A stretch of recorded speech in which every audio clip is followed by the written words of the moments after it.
उस घने जंगल के बड़े बड़े लंबे और पेड़ के साए रात के समय में बड़े ही विचित्र आकृति बना रहे थे। ठंडी हवा की रफ्तार से ऐसा प्रतीत हो रहा था मानो कि कुछ समय बाद उस जंगल में कोई भयानक तूफान आने वाला हो। एक लग्जरी कार उस घने जंगल की सड़क को चीरती हुई दौड़ती चली जा रही थी। उस कार के अंदर दो लोग सवार थे, चार्ल्स और राहुल। चार्ल्स बड़ी सावधानी पूर्वक गाड़ी चला रहा था और वहीं उसके बगल में बैठा हुआ राहुल खिड़की के बाहर का दृश्य देखने में व्यस्त था। वैसे तो राहुल एक बहुत ही बहादुर किस्म का व्यक्ति था, मगर इस समय उसके चेहरे पर डर के साए साफ साफ दिखाई दे रहे थे।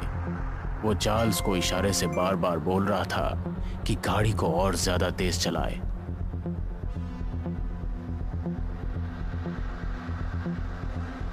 राहुल के बार बार बोलने पर चार्ल्स ने अपनी गाड़ी की स्पीड तेज कर दी थी, मगर रात के समय में वो ज्यादा गाड़ी की स्पीड तेज नहीं कर सकता था। राहुल का बार बार तेजी से गाड़ी चलाने का इशारा करना चार्ल्स का ध्यान भटका दे रहा था।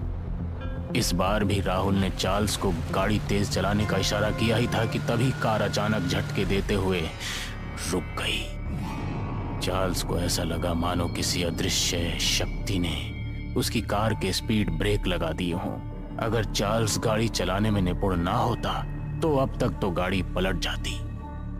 गाड़ी के अचानक इस तरह रुकने से चार्ल्स और राहुल बाहर निकल कर आए। उन दोनों ने देखा कि गाड़ी के चारों टायर फटे हुए थे। कड़कती हुई सर्दी में भी उनके माथे से पसीने की बूंद टपकने लगी। वो दोनों कार के चारों टायरों को हैरत भरी नजरों से देख रहे थे, मानो कि उन्हें विश्वास ही नहीं हो रहा था कि एक साथ गाड़ी के चारों टायर कैसे पंचर हो सकते हैं,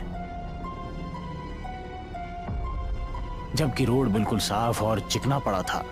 वो दोनों ये सारी बातें गहराई में सोच ही रहे थे कि तभी अचानक उन दोनों को ऐसा लगा जैसे कि कोई बहुत टाइगर की रफ्तार से उनके सामने से निकलकर जंगल के अंधेरे की गहराइयों में खो गया। उन दोनों का ध्यान कार के टायरों से तुरंत हटकर जंगल की ओर जाने वाले उस अदृश्य प्राणी की तरफ लग गया। कोई तो था जो बड़ी फुर्ती से उन दोनों के सामने से निकलकर अंदर गया था। अब दोनों के चेहरे की लकीरें साफ साफ झलकने लगी। वो सोचने लगे, इस घने जंगल में क्या वो सुबह तक जीवित भी रह पाएंगे या नहीं, क्योंकि जंगल बहुत घना था और दूर दूर तक आबादी का कोई नामो निशान नहीं था। अचानक उन दोनों को जैसे कुछ याद आया।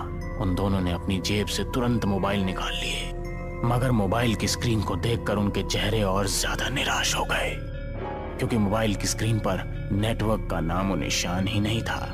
वो किसी को मदद के लिए कॉल भी नहीं कर सकते थे। चारों ओर अजीब सा कोहरा छाने लगा था। इसी कोहरे के बीच अचानक चार्ल्स की नजर जंगल के बीचों बीच बने हुए एक बहुत बड़े मेंशन हाउस पर चली गई। जंगल में बने हुए मेंशन हाउस को देखकर चार्ल्स की आंखों में विस्मय की परछाइयां लहराने लगी, मगर दूसरी तरफ उसे थोड़ा सही भी महसूस हुआ, या ये सोचकर कि आधी रात के वक्त जंगल में रात बिताने का उन दोनों का कोई सुरक्षित स्थान तो मिल गया। चार्ल्स ने राहुल की ओर देखकर कहा कि हम दोनों को रात उस मेंशन हाउस में गुजार लेनी चाहिए। सुबह हम किसी को भी मदद के लिए बुला सकते हैं। तो वहीं दूसरी तरफ राहुल किसी भी हाल में उस मेंशन हाउस की ओर जाने के लिए तैयार ही नहीं था। राहुल का कहना था कि कुछ क्षण पहले ये जंगल वीरान नजर आ रहा था, अचानक ये मेंशन हाउस कैसे उत्पन्न हो गया। राहुल की बात सुनकर चार्ल्स राहुल के कंधे पर हाथ रखते हुए बोला कि हो सकता है कि ड्राइविंग की वजह से हम दोनों इस मेंशन हाउस को ना देख पाए हों। जो भी हो, हमारे पास उसके अंदर जाने के अलावा और कोई रास्ता नहीं है। अगर हम दोनों उस मेंशन हाउस के अंदर नहीं गए तो यहाँ पर कुछ भी हो सकता है। चार्ल्स की बात में राहुल को दम नजर आया। राहुल ने मेंशन हाउस की ओर जाने की हामी भर दी। वो दोनों धीरे धीरे कदमों से उस मेंशन हाउस की ओर बढ़ने लगे, मगर जैसे जैसे